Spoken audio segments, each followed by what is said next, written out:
Bhosale sir ना आपण? हां, बरं. कोणतं गाव म्हणले? आडगाव किशोर. आडगाव पिशोर.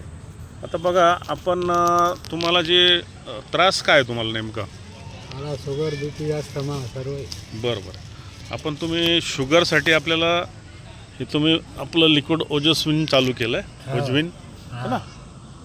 1.5 महिन्यापासून तुम्ही घेताय. मागे आपलं तुमचं शूटिंग केलं होतं मी, त्यावेळेस तुम्ही मला आराम सांगितला होता. तर सगळ्यात पहिले तुमचं काय त्रास होता आणि काय आराम झालेला आहे तुम्हाला? त्रास जे होत होते तुम्हाला, हां, आता ते त्रास कमी झाले का? काय त्रास होते, काय काय कमी झालं? आळसपणा वगैरे काही?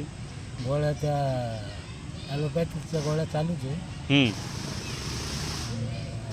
अंग जड पडणं थोडं कमी झालं. कमी झालेलं आहे. आणि पहिले असं जास्त होतं. हलकापणा वाटतो? हलका भूक वगैरे व्यवस्थित लागते का? झोप लागते. भूक भूक झोप झोप बी लागते. झोप पण लागते, भूक पण लागते. बरं. आता झोप पण त्या लघवीच्या त्रासामुळं हां, तुम्हाला ते याचं पण प्रोस्टेटचाही त्रास आहे, हां. बरोबर? म्हणजे वेगवेगळे आजार तुम्हाला त्याच्यामध्ये आहे. हो. आणि हे 1.5 महिन्यापासून तुम्हाला समजा एकंदरीत तुम्हाला कसं जाणवलं बा? जाणवलं. चांगलं वाटतंय हलकं म्हणजे वाटतं जरा. घ्यायला पाहिजे. आळसपणा निघला ना? नाही, कधी आराम होतो की या उन्हामुळं का काय? उन्हामुळं त्रास होतो. हां. बरोबर. सध्या जड ऊन पडतं. जड पडते. हे आभाळ आलं की त्रास होतो आहे ना? आता सध्या हे आभाळ आलं असं तर याने त्रास होतो. अस्थमा पण आहे. बरोबर आहे.